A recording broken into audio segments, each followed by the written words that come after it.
Je te souhaite la bienvenue. Juste avant de commencer, une petite information. Cette vidéo est extraite de l'émission en direct La Ligne Rouge des hauts potentiels dans laquelle tu peux poser tes questions et obtenir une réponse personnalisée. Cette émission est diffusée en direct chaque jeudi soir à 19h, heure de Paris, 13h, heure de Montréal, dans le groupe Facebook privé des élèves de l'Université des hauts potentiels.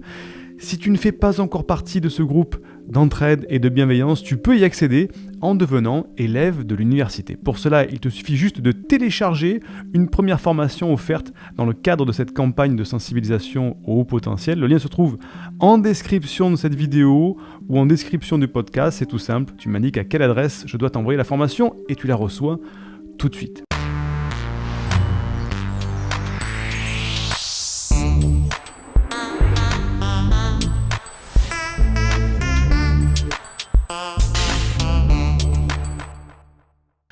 Une question de Ludivine, une question très courte qui nous dit « Bonjour Siegfried, pourquoi les HPE sont-ils adulés ou haïs ? Il n'y a pas de juste milieu. » Alors c'est vrai que le haut potentiel dérange. Il dérange pourquoi ? Parce que, alors je l'ai expliqué plusieurs fois, mais je vais revenir dessus. Quand quelqu'un est différent veut dire dangereux. Pourquoi ? Parce qu'on a encore un petit peu ce phénomène archaïque dans notre cerveau limbique, de dire, ok, dans la savane, avant, quand il y avait beaucoup de danger, quand il y avait un lion planqué derrière un fourré, eh bien, quelqu'un qui se faisait remarquer, c'est quelqu'un qui se faisait bouffer, parce qu'il était trop voyant. Et quelqu'un qui est trop différent de la tribu, du groupe, il se fait remarquer et il nous met tous en danger, en fait. Et donc aujourd'hui, quand on voit quelqu'un qui est excessivement différent, les gens n'en ont même plus conscience, mais se disent, ils se moquent, le rejettent, et il y a un rejet inconscient parce qu'il y a une peur du risque, du danger. C'est j'ai peur de toi, tu es différent, tu risques de me faire remarquer, tu risques de me faire, etc., etc. C'est une peur ancestrale. Donc, le haut potentiel, qu'il soit intellectuel ou émotionnel d'ailleurs, fait peur par sa différence.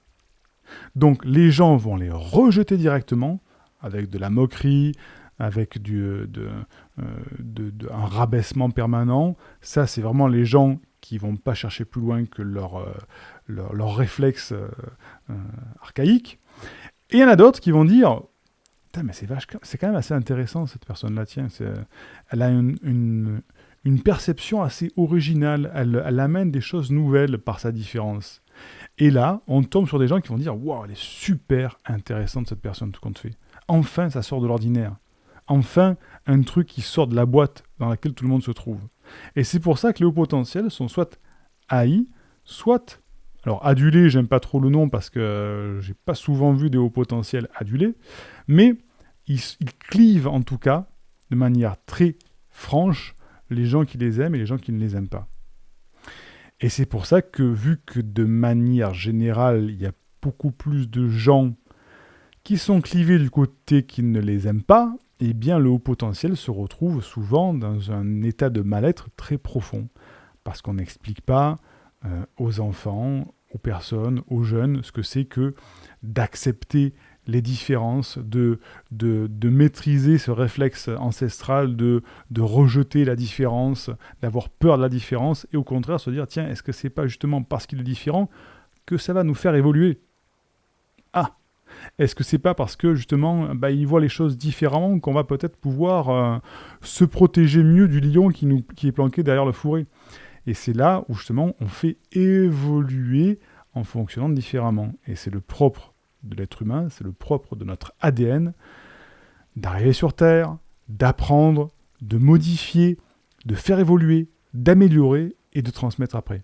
Donc c'est pour ça que si tout le monde rejette la différence, c'est rejeter l'évolution aussi.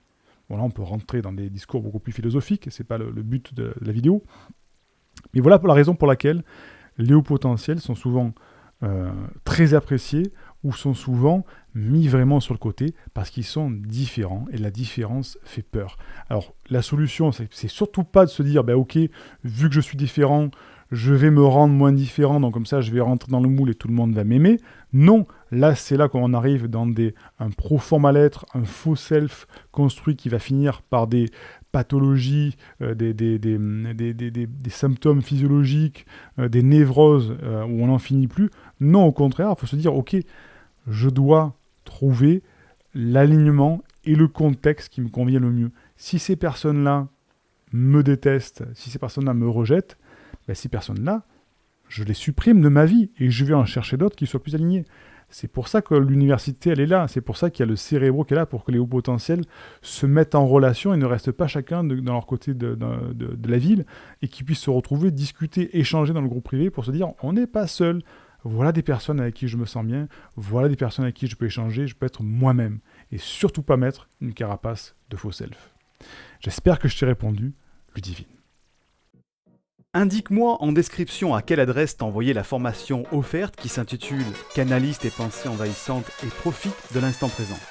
Et surtout, partage cette vidéo à une personne de ton entourage que ça pourrait aider. Et n'oublie pas, comme le disait Einstein, la folie c'est de faire toujours la même chose et de s'attendre à un résultat différent. Si tu veux t'épanouir avec ta douance, c'est le moment d'utiliser le bon mode d'emploi, celui qui fonctionne avec toi, et de changer pour faire de cette terre un monde meilleur.